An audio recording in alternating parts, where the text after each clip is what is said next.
Well, thank you very much for the invitation, and for me it's a pleasure coming here to DG REGIO always. But today is even more pleasure to have the opportunity to make a comment and maybe extend a bit the work on the plenary given by Ron today. So what I'm going to do is I'm going to go a bit further on the implementation of smart specialization, always having in the back of my mind the concept of regional diversification and relatedness that he proposes. And for that, I'm going to start, of course, with our definition of smart specialization. It's a policy prioritization and choices based on a region's competences and capabilities. And Philip and me, we were always saying that the smart specialization should somehow promote innovation and entrepreneurship via technological diversification, embeddedness, and connectivity. But what was the basic argument behind a smart specialization given by Faure a long time ago?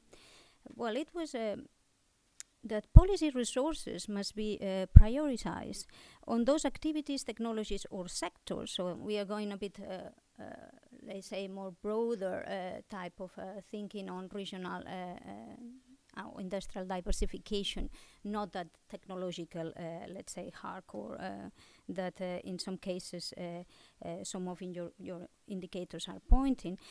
So it is about technologies, activities, technologies, or sectors where a region has the most realistic chances to develop wide-ranging and large-scale impact. But also they have to be developed as well, taking into consideration different local and international, interregional linkages and connections. So this more or less open a bit the idea of taking into consideration also potential connections that we can do with agents that are coming from outside or other regions. So the policy requirements of smart specialization, they are mainly based on the accumulation of critical mass, involving actors as anchors in the innovative cycle. And these actors, I might link again with the possibility that these actors are not really present in the region, so if they are coming. No. So it's not about only specialization by concentration, but also by diversification. It also is a priority setting, avoiding the fragmentation and potential duplication or imitation. By knowing what we can do, we can somehow try to find a way to somehow create our brand. And how we can do these policy requirements? Well, we should focus on the concentration of resources on certain domains of expertise where we consider that research and development and innovation will complement somehow the region's assets, not necessarily only innovation, also productive assets. And we already have to prioritize activities that are already embedded in the region existing industrial fabric. We should also try to stimulate and facilitate these entrepreneurial actions and link also with local SMEs, that, but not the local SMEs as the only priority. Also try to that these local SMEs, they should somehow develop some links between other larger local actors, or if you want now, even foreign actors. Maybe I am also including in my papers also the possibility that these actors are not only local. And also by facilitating this structural change by related technological diversification or scaling up in value change, by also networking and cooperation if it is not possible only doing it on local level. So considering that no one size fits all, we have regions that are peripheral, rural, lagging, innovation drivers, urban, natural resources based, fiscal decentralized, and also considering that what regions can really do realistically, taking into consideration the evidence base of what do they have, well, there are different pathways for innovation, for regional innovation and development that they have been set. So if we think about what already some of the RIS3 guys were pointing, so we had the possibilities to rejuvenate traditional sectors like the mining in Silesia, modernizing by adopting and disseminating new technologies, that the logistics case in Flanders, diversifying technologically, like the case of aeronautics in Toulouse, or also the automobile industry in West Midlands, developing new economic activities through radical technological change and breakthrough innovations in the case of the tourism sector in the Balearic Islands by the incorporation of the ICTs, or exploiting new forms of innovation, such as the open and user-led innovation, social innovation or service innovation, the case of the historical heritage in the case of Italy. So all of these pathways are clearly linked to the concepts of complexity, relatedness, discussed by Ron. But how and where we are going to do this kind of, or we are going to try to implement this kind of new pathways? Well, are we going to do it at the regional versus national level? Are we just to use policy instruments connected with science and technology, or innovation policy, or entrepreneurship, or SME? Are we going to focus on short, medium, long-term initiatives? Well, probably the best way of thinking about this is trying to look at the new paradigms in regional policy, trying to look at which type of regions we want to target, which are the regions that are better suited to implement this type of new, if you want, policy or academic concepts.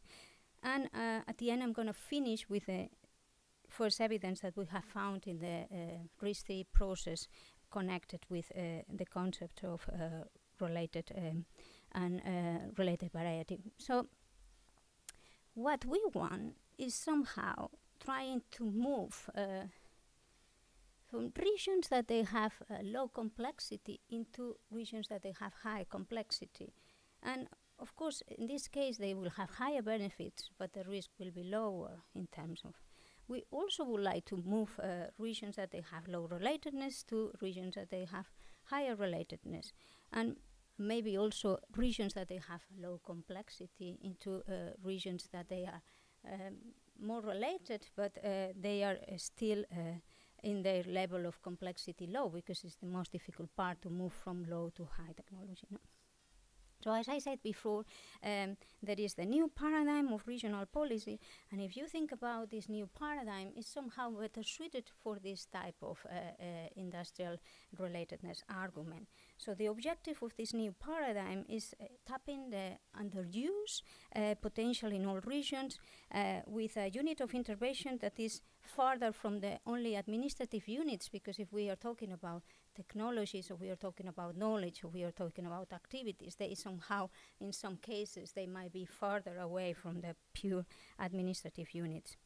We also are looking at strategies that they somehow, they have development projects that are integrated, that are not kind of solo ones, with tools that are not only based on subsidies and state aids, that are somehow a mix of soft and hard capital linked with capital stock, labor market, business development, and business environment. And of course, this type of strategy should be somehow done in a kind of complementary way of doing, where different governance levels are working together. So in order to implement these kind of strategies, the literature shows different perspectives to regions and innovation policy. This is the institutional perspective, the regional innovation systems, the strategic choices, and probably is in their combination where we find that is probably the better way to implement a regional smart specialization and innovation strategy. So they will bring together the strategy, the priorities and objectives, but also the lines of actions. And this type of combination of these three different perspectives somehow is multidimensional approach, and also is across sectors or industries. So if we think about the strategic choices, and I apologize for the ones that are in the back that probably they won't be able to really read my tables, but I have put together kind of the full chapter on the different perspectives to regions and innovation policy in the OECD regions and innovation policies in one table. And then you see that there are different strategic choices, and probably, so you have building on current advantages, and probably these are coming from regions that have strong firms, private and public research centers, competence centers, so probably they are the most high-tech, no? And the challenge in these type of regions is somehow how to build on current advantages while leaving from room for experimentation or diversification. So these are probably the ones that are always building in the related variety, as you were doing, because they have the possibility to create new technologies or to move easily in. Then there is another type of strategic choice in policy that is supporting socioeconomic transformation. We have some examples: Basque Country, Piedmont in Italy, Lower Austria. And these kind of policy strategies are linked to the reconversion or identification of a new frontier. And these are mainly better suited for regions that they have a huge presence in traditional industries. So I think that for me, these are the regions that are better suited to implement smart specialization and probably regional diversification strategy. The challenge of these regions are, again, context-specific process. So, as you were talking, is a place-based type of challenge. Finally, the catching up, but I really think that the cases or the regions that they should really be thinking about using regional diversification in their strategies are the ones that are in that particular group. So, oops. So where? So you were talking that looking at your related density measure, the regions that they have more opportunities to move into related technologies or industries are the ones in Central Europe, Northern Italy, South Germany, Austria. So they are the ones that they have the highest potential, right? But after many, many years talking with many regions in Europe, I have to say that the comment that I receive the most is that what can we do if we are in a region that we don't have any technological park, any university or any technical university, and our competences at the level of the region are very, very low. So for me, the most important thing when thinking about where to apply this concept in terms of regional policy, it should be taking into consideration the type of region that you want to apply, and also taking into consideration the degree of regional science, technology, and innovation policy competences for that particular, if you want, administrative unit that has to implement this type of a strategy. So again, I went to the OECD taxonomy to look at the types of regions used to illustrate it, my talk, and look as well at the level of competences that these type of regions had. So there are four main type of regions: knowledge and technology hubs, that are the high-tech ones, with the strategy of reinforcing excellence in knowledge creation and developing new high-tech industries. There are two type of regions that I consider the most interesting for today's talk, that is the medium-tech manufacturing and service providers and the structural inertia or the industrializing regions. Both types of regions, they somehow have links with smart specialization directly and indirectly with the term of industrial relatedness. So the strategy of the medium-tech manufacturing and service providers is based on the modernizing the productive activities towards value-added niches, so innovation ecosystem strategy. And the one on the structural inertia are based on stimulating knowledge absorption and entrepreneurial dynamism, that is probably more connected with Dominic idea of entrepreneurial discovery. The last one on the primary sectors intensive regions, that is probably the case of Extremadura. I'm just going to leave it aside. So, well, there is a huge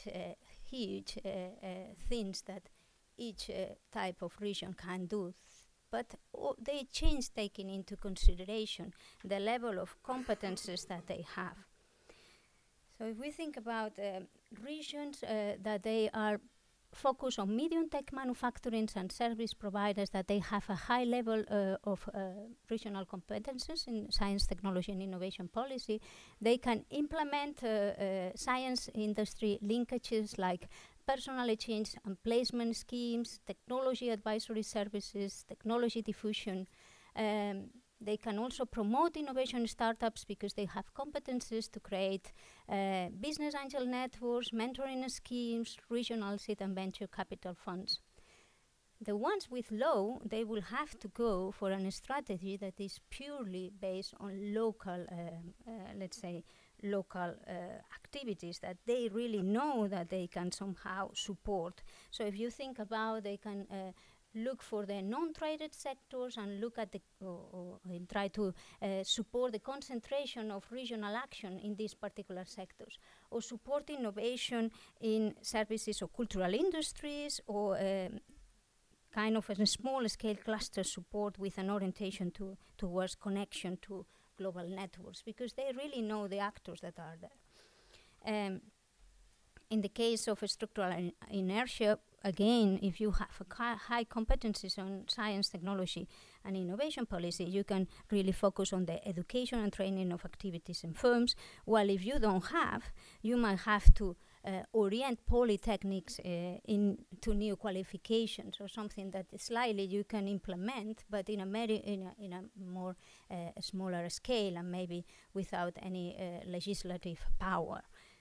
So these are the potential policy instruments and policy initiatives that you can implement at different level of policy competences, and taking into consideration that these have to be implemented by looking at different types of regions.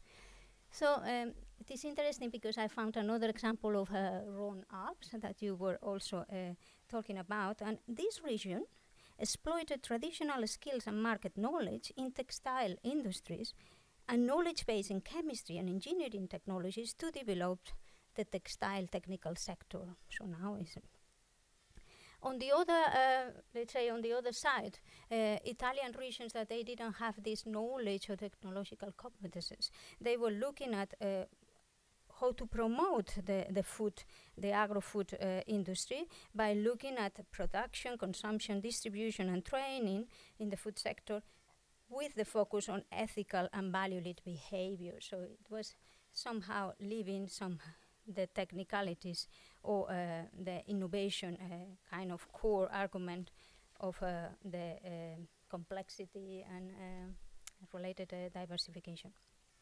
So all the regions, they can do smart specialization, but they have to understand what are their possibilities, right?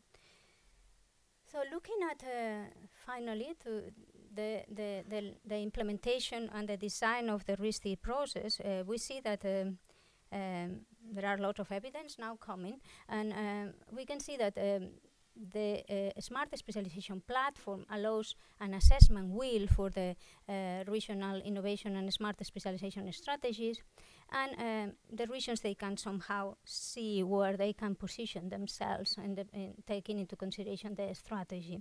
I must say that talking about regional diversification, I cannot see a very specific link in the wheel that is connected with that. Only the critical mass maybe, but I probably think that is because they try to cover all the regions in Europe, so maybe they have to leave aside the technicalities. However, there is a new project that is subsidized by the European Commission that is, or granted, that is called Online S3, and they are looking, they have created like an inventory, a repository of RIS3 strategies, and they are looking at the methods that the RIS3 have used for each phase of the regional innovation and smart specialization strategy. And then you can see how there are methods that they directly link with the concept of regional diversification.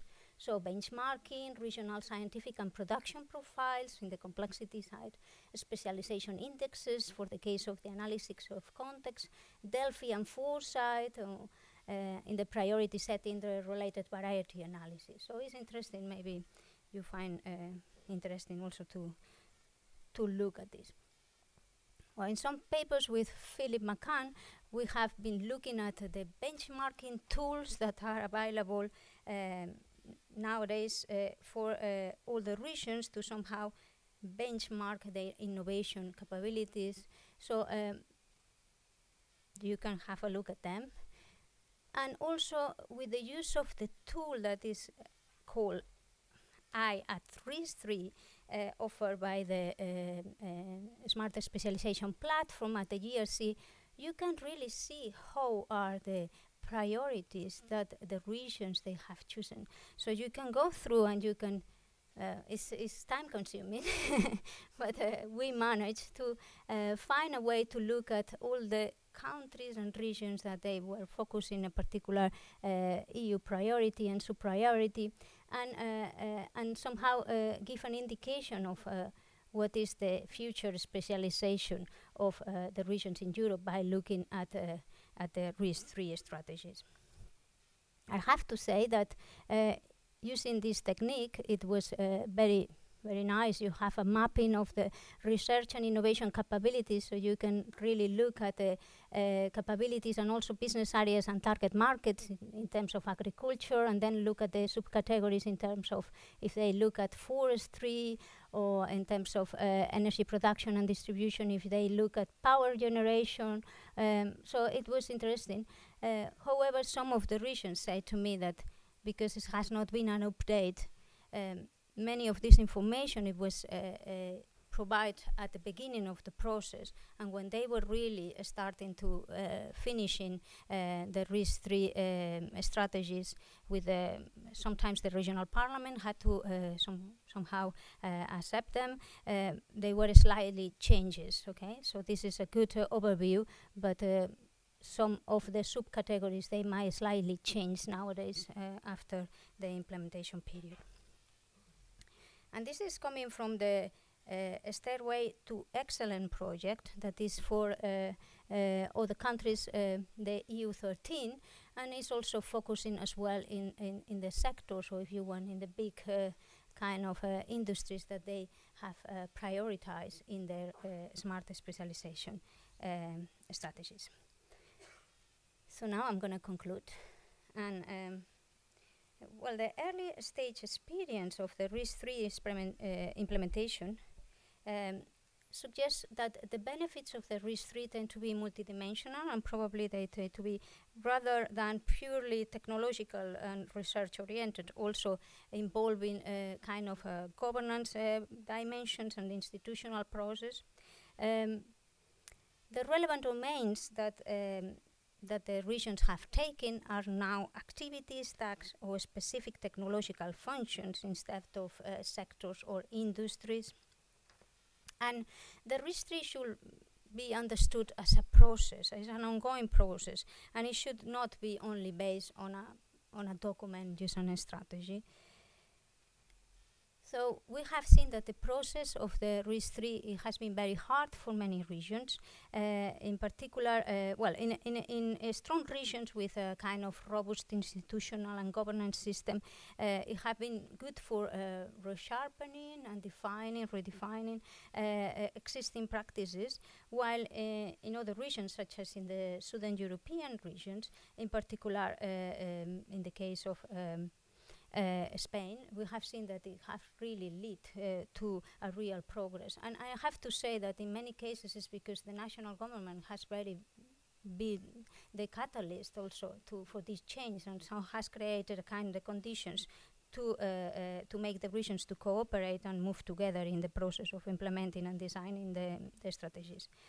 But on the other hand, in economically weakest regions, with less robust governance arrangements, the process has been very challenging. So I remember being in the peer reviews exercises with the Smart Specialization platform, and see that in the case of, for instance, Romania, they were somehow claiming, but we really don't have very much regional competencies in terms of in this kind of science, technology, and innovation policy. So we don't have very much margin to really implement some things.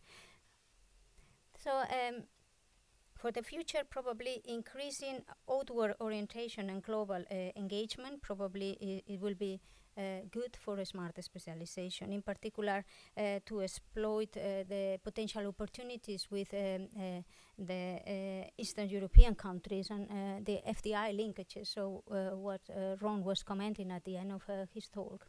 And another thing is that the RIS3 process should somehow embed it also with all the EU goals, and not being just a kind of solo strategy that is side. And I would like just to finish with Roderick's comment already in 2014, saying that the RIS3 has already proved to be an important narrative for beginning to overcome various institutional blockages and bringing about changes to policy making both within and beyond the sphere of technological and pure firm formation matters.